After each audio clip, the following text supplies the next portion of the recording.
नमस्कार traders and investors, मैं हूं अमरीश और आपका बहुत बहुत स्वागत है ऑल सीजन इन्वेस्टिंग पर। दोस्तों ये वीडियो बहुत ही छोटा होने वाला है, इसलिए मेरा दरखास्त है कि आप इस वीडियो को पूरा देखिएगा। अगर आपने ये चैनल सब्सक्राइब नहीं किया है तो अभी आप पहले चैनल सब्सक्राइब कर लीजिए और बेल आइकन को हिट कर लीजिए। मैं बहुत ही प्लेन एंड सिंपल भाषा में आज आपको समझाने की कोशिश करूंगा। कुछ टेक्निकल और कुछ मैथमेटिकल टर्म्स नहीं यूज करूंगा इस वीडियो में, सीधा सीधा ऐसी बात करूंगा कि आपके दिमाग में चली जाए एक बार में। दोस्तों एक लड़का है जो काफी पढ़ा लिखा है, उसके पास डिग्रियां भी काफी है, व्यवहार कुशल भी है और समय आने पे दूसरों की मदद भी कर देता है। लेकिन दोस्तों इसकी नौकरी नहीं लग रही है और ये काफी परेशान है। वहीं एक दूसरा लड़का है जो काफी चंचल स्वभाव का है, ठीक ठाक सी डिग्रियां हासिल करके रखी है उसने, इसकी नौकरी बहुत अच्छी है और ये काफी खुश है अपनी नौकरी से।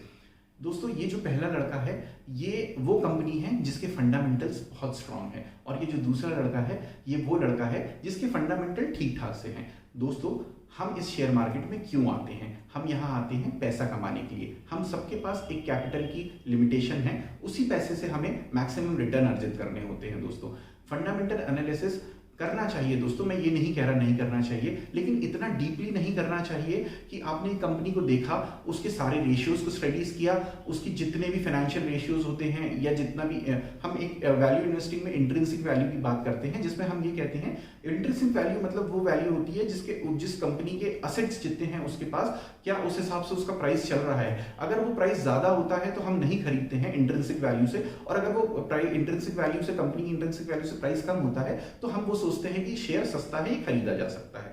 दोस्तों लेकिन एक बात को समझिए आप, अगर आपने ये पैसा इन्वेस्ट कर दिया फंडामेंटल, हम एक चीज और कहते हैं कि अगर लॉन्ग टर्म इन्वेस्टिंग के लिए हमें करना है तो हमें फंडामेंटल एनालिसिस करना है और शॉर्ट टर्म के लिए करना है तो हमें टेक्निकल देखना है। ये कुछ मायने तक, कुछ हद तक ये बात सही भी है दोस्तों, लेकिन आज हम फंडामेंटल एनालिसिस के बेसिस पे भी लॉन्ग टर्म इन्वेस्टिंग नहीं कर सकते हैं।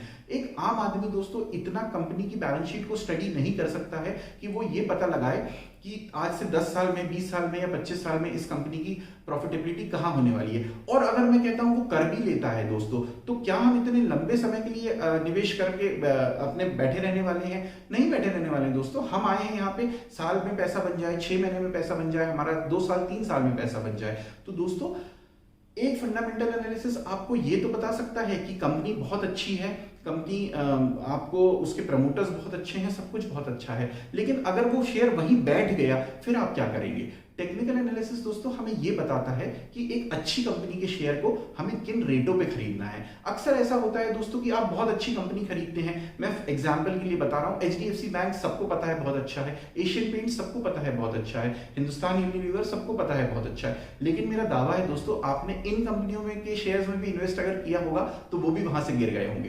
दोस्तों वो इसलिए गिरे होंगे क्योंकि आपने फंडामेंटल देख के कंपनियां खरीद ली, लेकिन वो टेक्निकल उसके कुछ और कह रहे थे, टेक्निकल चार्ट्स पे उसके सेल के सिग्नल्स आए हुए थे।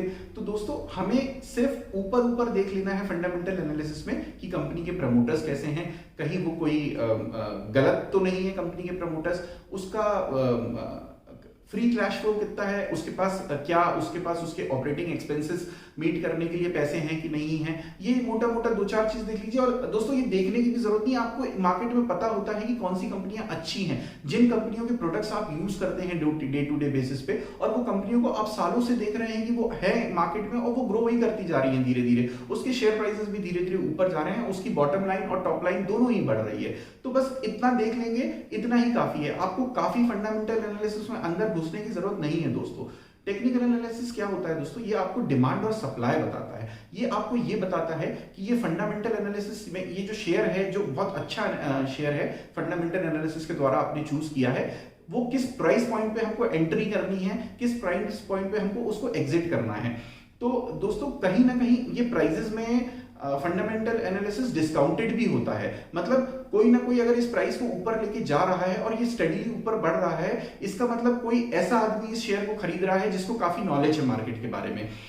तो दोस्तों आप जब भी शेयर को खरीदे, मुझे पता है मैक्सिमम इन्वेस्टर्स 1 महीने, 6 महीने, साल, 1.5 साल, 2 साल या मैक्सिमम 5 साल के होराइजन से खरीदते हैं, तो आप एक अच्छी कंपनी को चुन लीजिए। उसका फंडामेंटल्स में बहुत ज्यादा जाने की जरूरत नहीं है। रोजमर्रा के जीवन में जो आप चीजें यूज करते हैं या जो आप सालों से देखते हुए आ रहे हैं, उस कंपनी को आप चूज कर लीजिए। फिर उसके बाद आप टेक्निकल चार्ट्स पे आइए दोस्तों, वहां आपको इसके डिमांड और सप्लाई का पता चलेगा।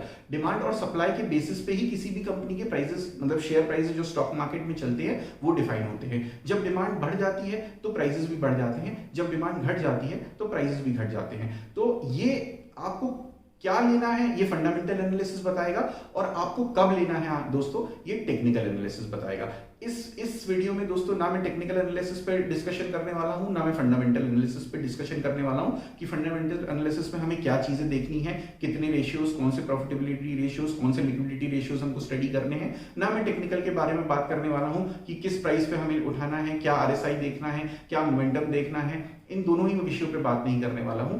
बस ये मैं मोटा मोटा आपको यहाँ पे ये बताना चाहता हूं, एक अच्छी कंपनी जिसके बैलेंस शीट स्ट्रांग हो, जिसका बैलेंस शीट स्ट्रांग से मेरा मतलब है जिसके प्रमोटर्स अच्छे हों और वो रेगुलर उसमें एक प्रॉफिटेबिलिटी बनी हुई हो। टॉप लाइन मतलब सेल्स होता है दोस्तों, और बॉटम लाइन मतलब प्रॉफिट होता है, ये दोनों ही बढ़ रहे हों। बस आप इतना देख लेंगे, यही आपके लिए काफी है। फिर आप आ जाएंगे टेक्निकल चार्ट्स पे और फिर वो जगह ढूंढने की कोशिश करेंगे जहां आपको उस स्टॉक में एंट्री करनी है। ऐसा नहीं है दोस्तों कि फंडामेंटल बहुत अच्छे हैं तो आपने किसी भी प्राइस में आज जाके शेयर उठा लिया, ऐसा नहीं है। आप टेक्निकल देखिए और वो प्राइस लेवल ढूंढिए, एक सपोर्ट ढूंढिए उस प्राइस पे, वहां से आप प्राइस लीजिए, तो वो मेरा गारंटी है आप 70-80% सही हो जाएंगे। और इतना ही हमें सही होना पड़ता है स्टॉक मार्केट में, जिससे एक हम प्रॉफिटेबल इन्वेस्टर या ट्रेडर बन सकते हैं दोस्तों आज के लिए बस इतना ही।